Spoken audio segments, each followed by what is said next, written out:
Hello everyone, welcome to Gpod. എല്ലാവർക്കും മക്കളെ ജിപോഡിന് 9ാം ക്ലാസ്സിലേക്ക് സ്വാഗതം. It's me Nafi. യെസ്, നിങ്ങളുടെ 9ാം ക്ലാസ്സിലെ ജോഗ്രഫിയിൽ ക്രിസ്മസ് എക്സാമിന് ഏറ്റവും കൂടുതൽ മാർക്കിന് ചോദിക്കുന്ന ചാപ്റ്ററാണ് ഇത്.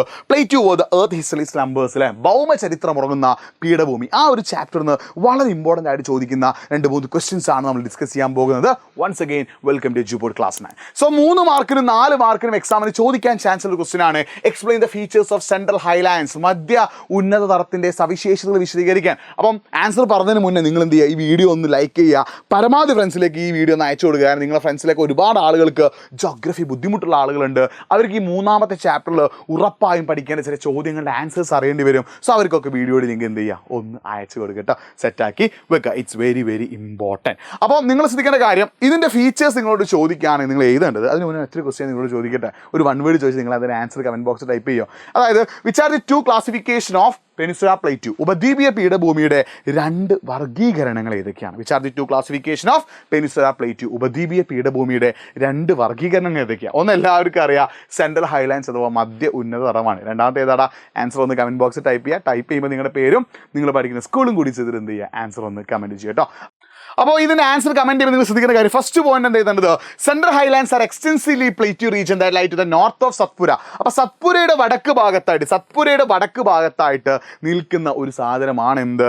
സെൻട്രൽ ഹൈലാൻഡ്സ് അഥവാ മധ്യ ഉന്നത തടം. ഈ സെൻട്രൽ ഹൈലാൻഡ്സിൻ്റെ വെസ്റ്റേൺ സൈഡ് ശ്രദ്ധിക്കണേ. ഈ സെൻട്രൽ ഹൈലാൻഡ്സ് അഥവാ മധ്യ ഉന്നത തടത്തിൻ്റെ പടിഞ്ഞാറ് ഭാഗത്ത് ആരുണ്ട്? മൽവ പ്ലേറ്റ്യൂ അഥവാ മൽവ പീഠഭൂമി. ശ്രദ്ധിക്കണേ, സെൻട്രൽ ഹൈലാൻഡ്സിൻ്റെ വെസ്റ്റേൺ സൈഡ് അഥവാ പടിഞ്ഞാറ് ഭാഗത്ത് ആരുണ്ട്? മൽവ പ്ലേറ്റ്യൂ അഥവാ മൽവ പീഠഭൂമിയുണ്ട്. തീർന്നിട്ടില്ല.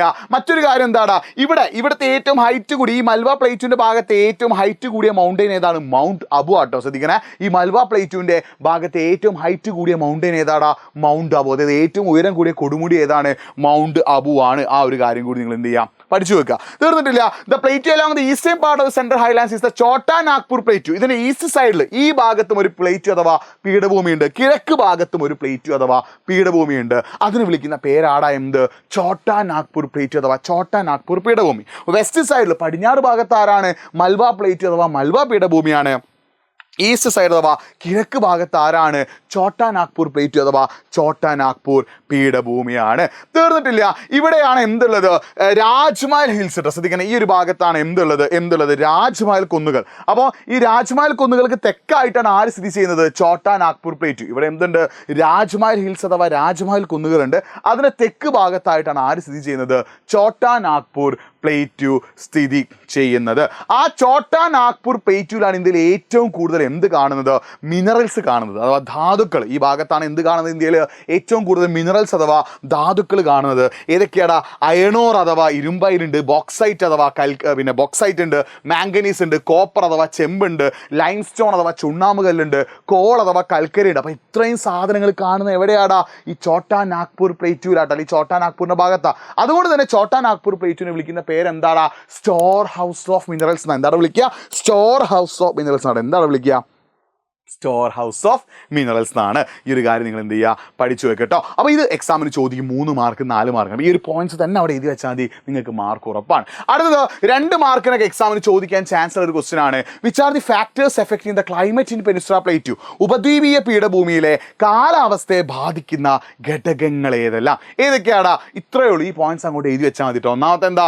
ട്രോപ്പിക്കൽ ലൊക്കേഷൻ അഥവാ ഉഷ്ണമേഖലയിലെ സ്ഥാനം. രണ്ടാമത്തെ എന്താടാ? പെക്യുലർ ഷേപ്പ് ഓഫ് പെനിൻസുല, ഉപദ്വീപിന്റെ സവിശേഷ ആകൃതി. മൂന്നാമത്തെ എന്താ? ഡിസ്റ്റൻസ് ഫ്രം ദി ഓഷൻ, സമുദ്രത്തിൽ നിന്നുള്ള അകലം. നാലാമത്തെ എന്താടാ? Orientation of the mountain ranges, പർവ്വതങ്ങളുടെ കിടപ്പ്. അഞ്ചാമത്തെ എന്താടാ? ഡയറക്ഷൻ ഓഫ് മൺസൂൺ വിൻസ് അഥവാ മൺസൂൺ കാറ്റുകളുടെ ഗതി. ഇത്രയേ ഉള്ളൂ.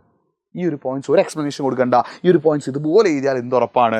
മാർക്ക് ഉറപ്പാണ്. അടുത്ത ക്വസ്റ്റ്യൻ ഉണ്ടോ? Briefly explain the monsoon in peninsula plateau, ഉപദ്വീപീയ പീഠഭൂമിയിലെ മൺസൂൺ കാലം വിശദീകരിക്കാൻ 4 മാർക്കിന് എക്സാമിന് ചോദിക്കട്ടോ. അപ്പോൾ നിങ്ങൾ എന്താ എഴുതേണ്ടത്? ഈ പെനിൻസുല പ്ലേറ്റ്യൂവിലെ മൺസൂൺ കാലം എസ്പെഷ്യലി നിങ്ങൾ ശ്രദ്ധിക്കുക, സൗത്ത് വെസ്റ്റ് മൺസൂൺ, അതായത് ജൂൺ മുതൽ ഓഗസ്റ്റ് വരെയുള്ള സൗത്ത് വെസ്റ്റ് മൺസൂൺ അഥവാ തെക്ക് പടിഞ്ഞാറൻ മൺസൂൺ കാലത്തെയാണ് നിങ്ങൾ എന്ത് ചെയ്യേണ്ടത്? വിശദീകരിക്കേണ്ടത്. അപ്പോൾ ശ്രദ്ധിക്കേണ്ട കാര്യം, ഈ സൗത്ത് വെസ്റ്റ് മൺസൂൺ അഥവാ തെക്ക് പടിഞ്ഞാറ് മൺസൂൺ കാലത്ത് നമ്മുടെ വെസ്റ്റേൺ ഘട്ട് പശ്ചിമഘട്ടത്തിൻ്റെ ഭാഗത്ത് മാത്രമേ എന്ത് ചെയ്യുന്നുള്ളൂ, കാര്യമായിട്ട് റെയിൻഫോൾ അഥവാ മഴ ലഭിക്കുന്നുള്ളൂ. അതായത് ഇവിടെ ഏകദേശം എത്ര കിട്ടും, 250 to 400 സെൻറ്റിമീറ്റർ. ശ്രദ്ധിക്കണേ, 250 മുതൽ 400 സെൻറ്റിമീറ്റർ മഴ എവിടെ കിട്ടുന്നു, ഈ വെസ്റ്റേൺ ഘട്ട് അഥവാ പശ്ചിമഘട്ടത്തിൻ്റെ ഭാഗത്ത് കിട്ടുന്നുണ്ട്.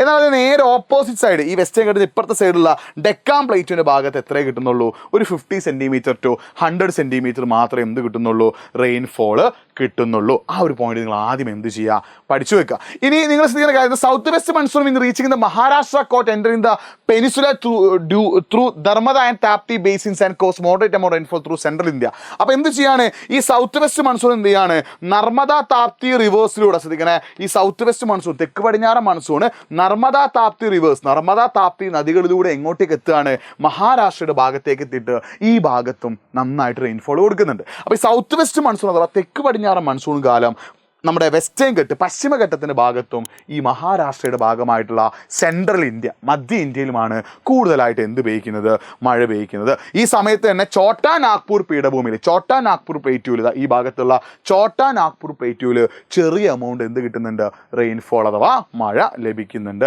ഈ ഒരു പോയിന്റ്സ് ആണ് അവിടെ നിങ്ങൾ എന്ത് ചെയ്യേണ്ടത്, അവിടെ ആഡ് ചെയ്യേണ്ടത്. ഈ ഒരു പോയിന്റ്സ് മാത്രം അവിടെ നിങ്ങൾ എന്ത് ചെയ്താൽ മതി, ആഡ് ചെയ്താൽ മതി. ഇനി നിങ്ങൾ ശ്രദ്ധിക്കേണ്ട കാര്യം, മറ്റൊരു ക്വസ്റ്റ്യൻ 4 മാർക്കിനോട് എക്സാമിന് ചോദിക്കാൻ ചാൻസ് ഉള്ളതാണ്. Which are the 3 types of reverse in peninsula plateau? ഉപദ്വീപീയ പീഠഭൂമിയിലെ 3 തരത്തിലുള്ള നദികൾ ഏതെല്ലാം എക്സാമിന് ചോദിക്കാറുണ്ട് കേട്ടോ. അപ്പോൾ ശ്രദ്ധിക്കേണ്ട കാര്യം എന്താ, ഇവിടെയുള്ള പ്രധാനപ്പെട്ട നദികൾ 3 എണ്ണമാണ്.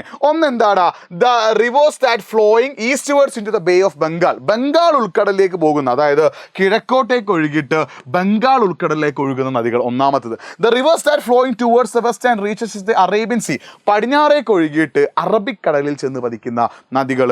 മൂന്നാമത്തത് the rivers that joining to the Ganga by flowing to northwards, വടക്കോട്ടേക്ക് ഒഴുകിയിട്ട് ഗംഗയിലേക്ക് ചെന്ന് പതിക്കുന്ന നദികൾ. അപ്പം 3 ടൈപ്പ് റിവേഴ്സ് ആണ് എവിടെയുള്ളത്, പെനിൻസുല പ്ലേറ്റ്യൂ അഥവാ ഉപദ്വീപീയ പീഠഭൂമിയിലുള്ളത്. അതിനെ വിളിക്കുന്ന പേരാണ് എന്ത്, പെനിൻസുല റിവേഴ്സിലെ. ഒന്നാമത്തെ എന്താ, the rivers that flowing towards the ഈസ്റ്റിലെ, കിഴക്കോട്ടേക്ക് ഒഴുകിയിട്ട് ബംഗാൾ ഉൾക്കടലിൽ ചെന്ന് പതിക്കുന്ന നദികൾ. രണ്ടാമത്തെ എന്താ, the rivers that flowing towards the west and reaches at Arabian sea, അറബിക്കടലിൽ ചെന്ന് പതിക്കുന്ന നദികൾ. മൂന്നാമത്തെ എന്താ, the rivers that flow towards the north and joins river Ganga, Ganga നദിയിൽ ചെന്ന് പതിക്കുന്ന റിവേഴ്സ് കേട്ടോ. ഇങ്ങനെ 3 റിവേഴ്സ് ആണ് എവിടെയുള്ളത്, ഈ ഒരു പെനിൻസുല റിവേഴ്സ് ഉള്ളത്. ആ റിവേഴ്സിൻ്റെ പേരും ഇതിൽ 1 വേർഡ് ചോദിക്കാൻ ചാൻസ് ഉള്ള ടേബിൾ ആട്ടോ.